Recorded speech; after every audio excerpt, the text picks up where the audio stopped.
Hello, my name is Professor David Krasinski, and I'll be your instructor for this course.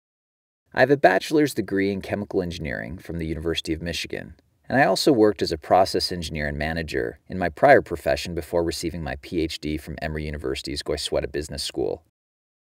You can call me Professor Krasinski or Dr. Krasinski, or if you prefer, you can call me Professor K or Dr. K. This is the course introduction lecture for strategic management. First, I'd like to welcome you to the course. It's really an honor and a privilege to work with you. We'll get to know each other a bit more over the coming weeks, but for now I want to give you a quick overview of this course. Strategy is a bit different from the other courses in the curriculum. Most of the other courses focus on individual pieces of a business, functional areas like accounting, marketing, finance, operations, or information systems. In contrast, this course is devoted to the entire business as a whole. By taking this holistic approach, we'll be asking the really big picture questions about how to run a business, such as, what determines the total corporate performance of an entire business enterprise? Why do some companies succeed while other companies fail? And what, if anything, can managers actually do about it? I'd like to start by discussing what strategy is. One of the many functions that a good strategy can serve for a company is to be a boundary marker that defines what the company does and, more importantly, what it does not do. Ideally, a good strategy should restrict the company, not to doing what it does best, but rather to what it does better than any other company, which may be different from what it does best. Now, the whole idea of strategy as a boundary marker really is the overall theme for this course. So then in this course, we want to think about strategy as a set of boundaries of what the company will and will not do. And these boundaries are defined by the answers to three very basic, very fundamental questions that I'll discuss one at a time. First, where do we compete? To answer this question, what we need is an attractive market opportunity. We're going to spend a lot of time discussing exactly what it is that makes a market opportunity attractive, but for now, the main point is that even if you have identified the world's most attractive and most profitable market opportunity, it will be utterly useless to you if your company doesn't have the resources required to serve that market needs better than your competitors. So that brings us to the second question. How do we compete? To answer this question, we need resources and capabilities that enable our company to serve the market opportunity better than any other competitor. These resources could be tangible, such as a diamond mine or an oil field, or intangible, such as skills, trust, or company reputation. We are going to spend a lot of time discussing exactly what kinds of resources and capabilities can give your company this sort of advantage over competitors. But for now, the main point is that the answers to these first two questions, where to compete and how to compete, together these two answers constitute what we call strategy formulation. Once you know where you're competing and how you're competing, you have formulated a strategy. Strategy formulation is not all there is to strategy. There's also strategy implementation, which is critical because even if you had the best formulated strategy in the world, it still would be utterly useless to you if your company couldn't implement it effectively. So that brings us to the third question. How do we execute? In answering this third question, we need an implementation plan for aligning our people and organization with our strategy. This would include motivation, incentives, control systems, organization, leadership, and so forth. We're going to spend a lot of time discussing exactly how companies can most effectively implement the strategies they have formulated. But for now, I want to point out that implementation without formulation is just as useless as formulation without implementation. If you happen to formulate a poor strategy in your answers to the first two questions, then it makes no difference whatsoever how good your implementation plan is. As the old saying goes, it makes no sense to do the wrong thing perfectly. And that's a trap that a lot of companies fall into. They wind up devoting a lot of time, energy, and money to doing the wrong thing perfectly. And as a result, they wind up not making any money because no matter how perfectly they're doing it, they're still doing the wrong thing. So now, in thinking about the overall theme of this course and taking a step back, I'd like you to envision strategy as a three-legged stool. In order for this strategy stool to stand up successfully in the face of determined competition, all three legs must be firmly in place. A successful strategy requires first, an attractive market opportunity. Second, the resources and capabilities required to serve the needs and desires of that market better than competitors can. And third, a well-coordinated implementation or execution that aligns the people and the organization with the strategy that you've formulated. If even one of those three legs is missing, then the stool will fall over and the company may fail. Now I want to show you how the three-legged strategy stool maps to the content we will cover in the course. This overall course roadmap is organized hierarchically, and we will return to it many times throughout the term. External analysis covers the tools and frameworks we need to identify our market opportunity, the first leg of the stool. Internal analysis covers the tools and frameworks we need to analyze the resources and capabilities we can utilize to seize the market opportunity. This is the second leg of the stool. Finally, strategy implementation covers the tools and frameworks we need to understand how to successfully execute our strategy. This is the third leg of the stool.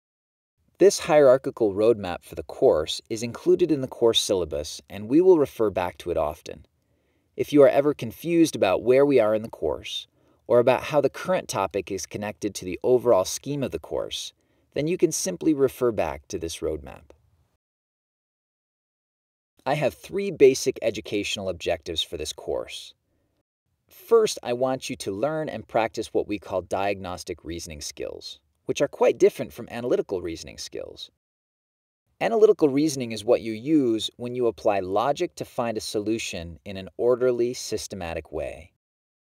For example, analytical reasoning is what computer programmers use to locate bugs in their programs. They systematically turn off one piece of the program at a time until the problem disappears. That way, they can figure out which subroutine was misbehaving and focus their efforts on repairing that subroutine. In contrast, diagnostic reasoning is the sort of skill that you use when you leap to accurate conclusions without having complete information. Basically, diagnostic reasoning boils down to your ability to fill in the gaps in information in order to make accurate conclusions without having all of the facts available. For example, diagnostic reasoning is what an emergency room doctor uses to identify the root problem underlying a cluster of apparently unrelated symptoms. Unlike the computer programmer, the emergency room doctor simply does not have the luxury of taking a purely analytical approach. The doctor can't wait for a million tests to be run, nor can she systematically turn off different organs to find the problem part of the body. She must quickly diagnose the problem in the face of incomplete and imperfect information using her diagnostic reasoning skills. The diagnosis must be right the first time, and there are rarely second chances. Most courses in the curriculum focus primarily on helping you develop analytical reasoning skills in specific functional areas like accounting, finance, operations, or information systems. But this course is devoted primarily to helping you develop your diagnostic reasoning skills.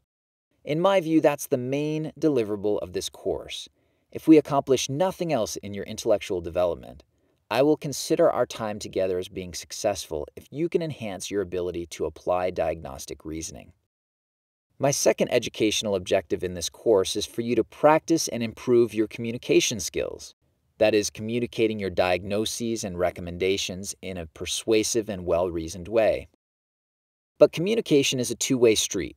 If we are going to improve your diagnostic reasoning skills, we also need to improve your ability to seek out ways to improve the quality of information you use in your judgments. Thus, we will also practice listening to the varied backgrounds and experiences from classmates to refine our own thinking.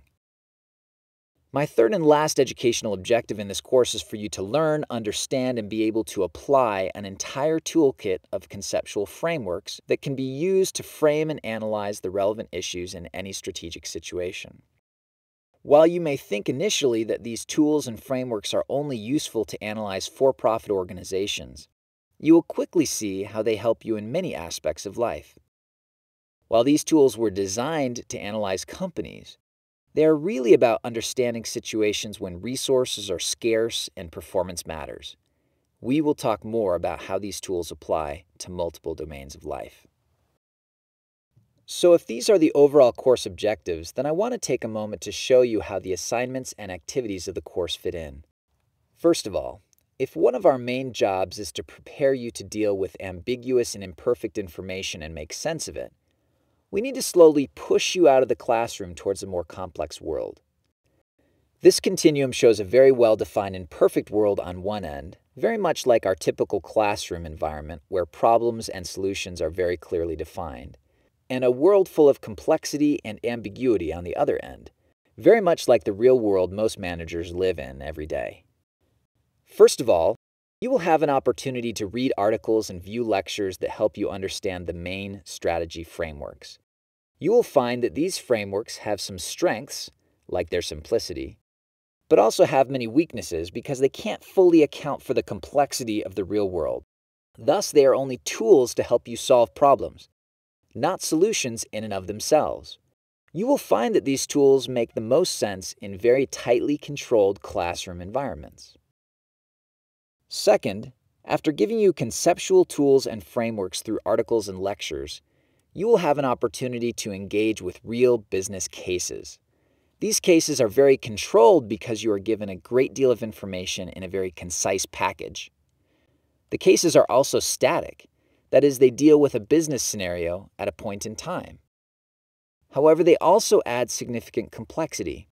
Some information may be missing, while other information provided may be irrelevant. The frameworks will likely help you analyze the case, but they may not apply perfectly to the cases you analyze. As you write case reports and/or come to class prepared to intelligently discuss your analysis of the case, you will increase your ability to make sense of a complex world and drive to the heart of the critical issues.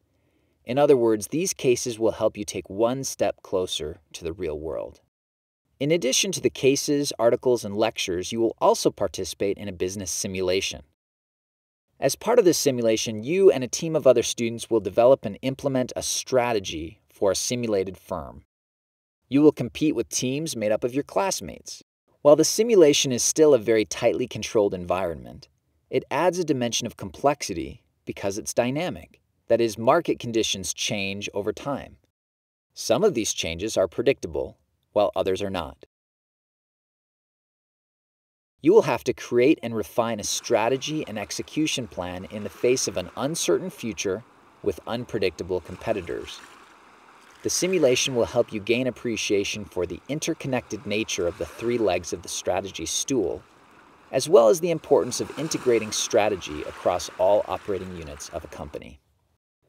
Well, there is a quick overview of the course. I'm a strong believer in utilizing precious classroom time for two-way interactional learning. This means that you will get most of the one-way material from me through online video lectures and reading assignments. In class, we will spend our time discussing, analyzing, and challenging. I certainly hope you enjoy your experience in this course, but more importantly, I hope you learn skills and tools that will help you be successful in life broadly, but also in your career.